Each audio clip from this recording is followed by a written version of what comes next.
high school Knights had had a great season. They were 9-1, almost perfect. And that led them to the opportunity to go to the championship and try to be the state champs that year. And so they were obviously excited about that. And amongst getting the title of champions, there were some scouts that would be looking and keeping their eyes open, maybe some possible scholarship opportunities that would open up for some key players, and it was a big, big deal. So when it's game day, all the players that come together, they're in the locker room, and the coach is with them, of course, and starts going over a bit of the game plan. Here's some things we're going to do on offense and defense, and then starts reminding them, guys, look, think about everything. Remember what you've done and accomplished that's gotten you to this place. You've worked hard, and this is what it's led to, and this is your time. This is our time. This is your moment. And then he said, and I've claimed Philippians 4:13 for us as well, that says, I can do all things through Christ who strengthens me. Guys, we got this. And off they go out of the locker room to begin the game. At halftime, they had a slight lead. A field goal ahead was all. They were playing, it was a bit more challenging than they had kind of anticipated. They were having a few struggles and issues. And at the end of the game, the wheels had come off a bit. They had lost the game. They were defeated by their opponents, the scouts. From home, no scholarships were handed out. And maybe most tragically, Philippians 4:13 had once again failed to live up to its promise, not just in the coach's eyes that he claimed for the team, but in some of the players as well. Now, I have good news for you and bad news for you, okay? So stick with me. The good news is that's a fictional story, okay? But the bad news is it is based on real life events that happen all the time. There's something about this verse that people use to claim to get all kinds of things. We often think, this new position that I want to have, this more money that I want to make, that soulmate person I want to find, this issue I'm struggling with my child, this what I am going to claim Philippians 4:13, that I can do all things through Christ who strengthens me, and I will conquer it. I will be victorious. I will get it. It's our time. This championship is ours. And because of that, it's a verse that has gained great popularity. It's all over the place. I mean, next to John 3:16, it's probably one of the most popular ones out there. It's on pillow shams, like stitched on. Some of you sleep on that verse like every night, right? Just rubbing it in your cheek. It's on jewelry and plaques and awards and picture frames and trinkets. It's everywhere. It is a hugely popular verse. It is also a verse that, while it's a great verse, it's one of the most misunderstood and misused verses, perhaps, in the whole Bible. And so what I want to do is talk about this, because while it's a great verse, Philippians 4:13 is all about contentment. As we'll see this morning. It's all about contentment. It is, I can do all things through Christ who strengthens me, is all about contentment. In other words, it's not saying, no matter what life throws at me, I can conquer it because of this verse. It's maybe closer to saying, no matter what life throws at me, I can still be content even though it conquers me. Big difference. Still a very bold claim. So the key idea, this is on the screen. If you have a bulletin, there's some notes in there, and this key idea is on your handout as well. It says the secret to contentment, and the secret is out, so it's no secret anymore, but it was maybe a secret sometime, as we'll see this morning. The secret to contentment is that no matter what life throws at you, Christ's strength is enough to overcome it. If you haven't already, flip over in your Bibles to Philippians 4. We've been going through Philippians this past month in this series. And we're wrapping it up today. We start a new series next week. And just as a reminder, as you're turning to Philippians 4, Paul is in prison. And while he's there, the church at Philippi that he's writing this letter to, which is why it's called Philippians, the church at Philippi that he started, sends someone, Epaphroditus. They send that person to Paul with a gift, which essentially was money, so that Paul could take care of himself a little bit. And Paul's very thankful for that gift and their kindness and generosity in giving it to him, but he's very clear with them that with or without that gift, I have learned contentment. I am content. So Philippians 4, verse 10 is where we'll start. So read along with me. I rejoiced greatly. I rejoiced greatly in the Lord that at last you renewed your concern for me. Indeed, you were concerned, but you had no opportunity to show it. I'm not saying this because I am in need, for I have learned to be content whatever the circumstances. I know what it is to be in need, and I know what it is to have plenty. And I have learned the secret of being content in any and every situation, whether well-fed or hungry, whether living in plenty or in want. And then he says, I can do all this through him who gives me strength. So the first thing that I want to point out that I think is really important, and I don't want us to miss this before we kind of really dive in even a little bit deeper here, is that Paul says clearly that contentment is a learned trait. Right? He says, I've learned to be content. I have learned the secret of being content. Contentment is something that you and I can learn. And this is great news for all of you that are really not content right now. Like, we can learn this. This does not come naturally for us. Right? Naturally, we're a bit more selfish and greedy, and we think we're entitled to things, and we want more, and we deserve more, and naturally, that's our bend. And so Paul says, I think he would agree and say, yeah, that's my bend too. But contentment is something that we can learn. Our first sports camp this summer, you heard Nate announce a couple more coming up. Our very first one was Faith Fit. And my daughter Ava, she's 8 years old, she went to this camp, and all week long they're doing all these physical exercises and all that stuff, and they're learning about some nutritional things as well. And then on the very last day of the camp, they had some cookies, and I'm not talking like little Oreo cookies, I'm talking like chocolate chip cookies this size, okay? So very nice. And part of the whole lesson there was, hey, kids, just so you know, it's okay to have a special treat, once in a while as well. That was kind of the whole point of it. You've worked hard all week, and okay. So here you go.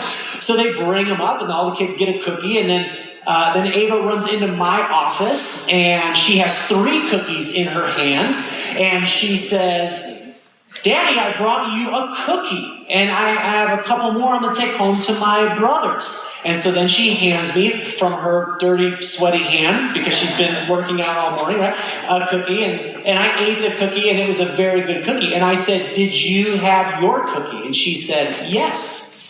And because I've been parenting for longer than a week, I was like, okay, cool. How many cookies did you have? And she said, 4?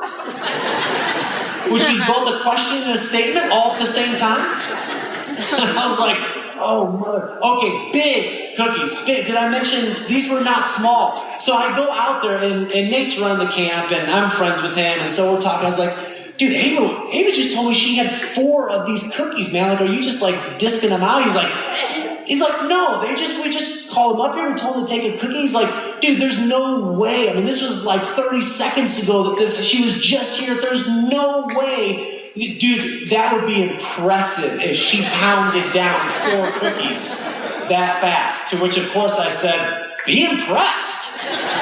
Because she just pounded down 4 cookies. And for those of you kids in the room, when your parents say, hey, you eat that much, you're not going to feel good. The rest of the day, guess whose stomach hurt, right? All day, and who spent the day in the bathroom. Okay, so But she lived, and it's all good, just cooking. So, hey, naturally, we can be a bit selfish. Naturally, we want more and more and more. And maybe we're offered what we take a few more than that, right? Contentment isn't a natural thing for us. And Paul says, hey, that's okay, because it's a learned trait. And maybe there's times, of course, when we do this well. Obviously, typically when life's going pretty smoothly and the cars are running and the job is good and the money's there and, the relationships are in good shape. Then sure, we're often content at those times and places. But when life starts to break down and throw some pretty terrible or hard things at us, then contentment can often fly out the window. We become more anxious. We become depressed. We become stressed. We become discontent. But again, the good news is this is something that we can learn. So, what I want us to do then is to go to school with Paul this morning a little bit. To go to Paul's school of learning contentment. He says this is something that we can learn. It's a learned trait. And so I just want to share with you 3 classes that you can sign up for and take if you so desire to do, if you want to go through Paul's school of learning contentment. Here's the first one. Class 101 is called Rejoicing Like Paul. And what you learn when God takes you through this class is to not let your circumstances determine your contentment. Look back at verse 10. Paul started by saying, I rejoiced greatly in the Lord, that at last you renewed your concern for me. I rejoiced greatly. Jump to verse 12. I know what it is to be in need, and I know what it is to have plenty. I have learned the secret of being content in any and every situation, whether well-fed or hungry, whether living in plenty or in want. Here's the thing. Paul is rejoicing, right? Clearly, obviously, Paul's rejoicing. But think about this. Everything about Paul's circumstances and situation say he should not be rejoicing. He should be stressed and depressed and worn out and defeated and overcome. Think about his circumstance. Let me remind you. Currently, he's in prison. So that's kind of a big deal. He's poor. He's getting older. He has bad health. He's fairly lonely. He doesn't know the outcome that's going to happen with his life, but execution is a very real option on the table for him. These are his circumstances that he's in. He's got a thorn in his flesh, whatever that means. It can't be good. This is where Paul is. And it's in those circumstances, in that situation that he writes, man, I'm rejoicing. I am rejoicing. We often think, you know what? With how things are now, no, I can't rejoice now. I can't have joy right now. But if I could get this thing, if this thing could happen, then I could rejoice. Then I would have joy. If, and fill in the blank, right? If I got that job, that position, this more money, got my soulmate, passed that class, graduated with honors, got the scholarship, had better skills on the core, I don't know, whatever. Just if this would change, fill in the blank. If I had this thing, then I would be content. Then I would be content. Recently had this conversation where someone had experienced a tough situation. And it was a hard situation. And it was a type of situation that absolutely caused for, a period of grieving to be a part of that. But with this person, when they had experienced this circumstance that wasn't good, when joy came up in the conversation of having joy or being joyous, this is what they said. It said, quote, "Yeah, I expect that," referring to joy. "Yeah, I expect that in like a decade. I expect that in like a decade." And again, it was a bad circumstance, absolutely sadness and grieving, all appropriate and good. But I expect joy in like a decade. I can't hear Paul saying that rejoicing like him is, yeah, I would expect that in a decade. I mean, 16 times in this short little book of Philippians, 16 times he talks about joy or rejoicing. And every time he brings it up, he's still poor in prison and having bad health and so on and so forth. Here is the hard truth for us. If you are not content right now, you never will be. If you're not content with where you are now, you won't be. If you're looking for your circumstances to bring your contentment, you'll never be content because your circumstances are always going to change. You're not going to be content. You're always going to be looking for the next thing. You're always going to be saying, if I had, if I could, if this, fill in the blank, then I'll be content. You're never going to be content. Don't let your circumstances determine your contentment. Rejoicing like Paul. Here's the second class that Paul offers us in his school of learning contentment. The class is being satisfied like Paul. And when we go through this class, if we have that privilege, we learn to put to death comparison if we want to be content. So Epaphroditus had come to Paul and he had brought him this gift of money that I said. And Paul, of course, is very thankful for this gift. And when Epaphroditus shows up, he wants them to know, man, I appreciate this so much. But at the same time, I just want to let you know, like, I'm okay. I don't need these things. And in verse 18, he says this: I have received full payment and have more than enough. More than enough. Are you kidding me? I have more than enough. Oh, full payment. No, nobody owes me anything at all. I am amply supplied now that I've received from Epaphroditus the gifts you sent. They're a fragrant offering, an acceptable sacrifice, pleasing to God. Paul is satisfied. And the reason why he can speak of being I've received full payment, it's over the top, and more than enough, and amply enough, is because he was already satisfied before he ever showed up with the gift. He wasn't waiting for the gift in order to be satisfied. He was already satisfied because Paul never compared himself to other people or looked at others and said, man, I deserve more like that person. Man, I should have what they have. Look where they are. Why am I here? Look at that person. They're not even teaching like the real true gospel. And yet, look what they get paid. Look how people are taking care of them. And here I am, poor. He doesn't do that. Paul doesn't say, look at those people going around, following Christ and doing their thing. And they're free. Look at those teachers. They're free. Why am I the one locked up in prison? Why am I in chains? I mean, look at the ways that I've helped God's kingdom advance, the things that I've done for it. Paul didn't do it. He knows that as soon as you start comparing yourself to others, as soon as you start comparing yourself to others, you will never be satisfied. Because the comparison game is a game you never win. It's unwinnable.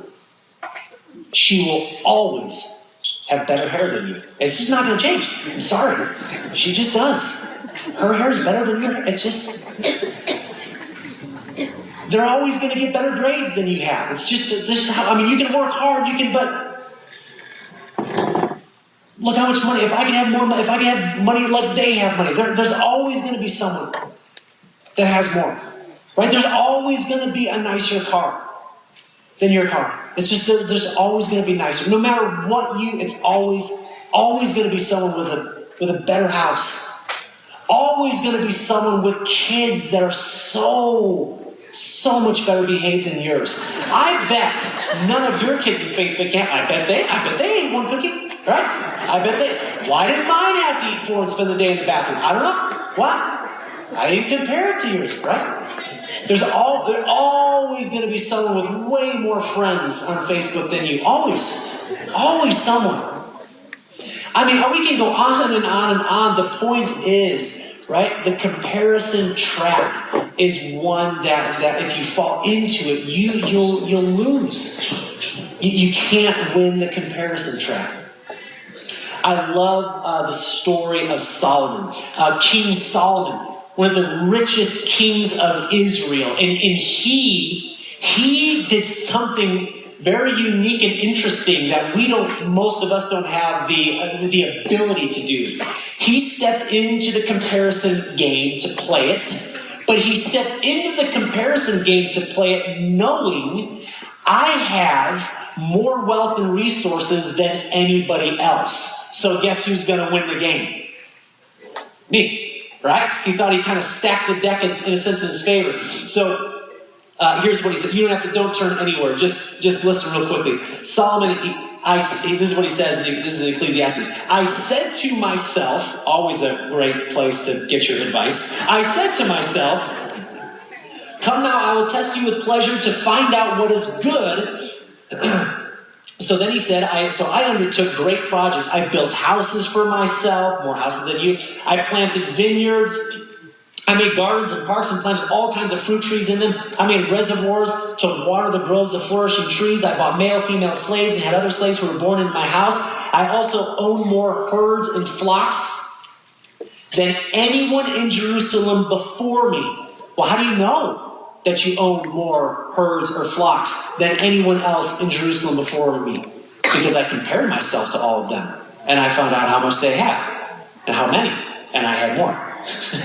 He says, I amassed silver and gold for myself and the treasure of kings and provinces. I acquired male and female singers and a harem as well, the delights of a man's heart. I became greater by far than anyone in Jerusalem before me. How do you know you became? Because I compared myself.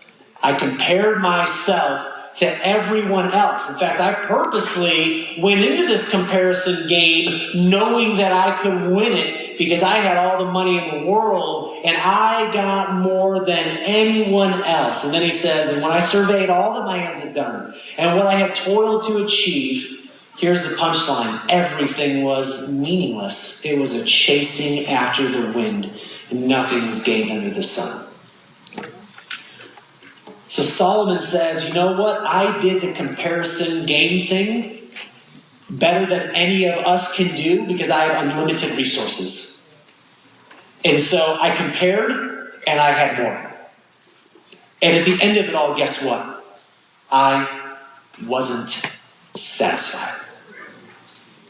It wasn't enough. I wasn't satisfied. I wanted more. Class 202 is being satisfied like Paul. I love this quote. I don't know who said it. It's anonymous. It says, don't compare your life to others. There's no comparison between the sun and the moon.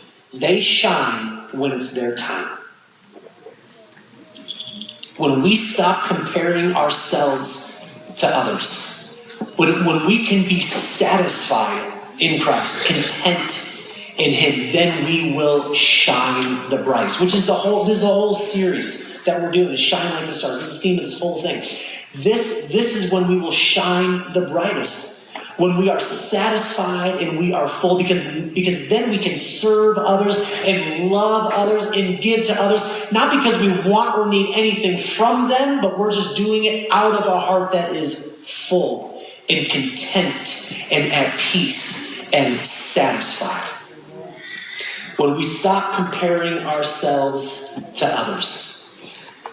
If we don't put to death comparison, comparison will put to death your contentment. Which leads us to our last class that we get to sign up and go through. These are such fun classes. You're going to love taking all these classes when God puts you through them, right? These are hard classes that God puts us through. Here's the last one we'll look at, 303, winning like Paul. Winning like Paul, because it seems as though he is winning pretty well. And in this class, what we learn is to stop relying on yourself for contentment. And so, again, our verse, Philippians 4:13, I can do all of this through Christ who strengthens me. It's not my strength to be victorious and to win it and to get whatever life throws at me. It's God's strength in me that is going to allow me to be content even though life throws things at me that overcome me. The philosophers during Paul's time, they talked about contentment. They talked about the secret of contentment because contentment was a virtue that people wanted to have. And so the idea that these philosophers came up with basically was something like this. Self-sufficiency.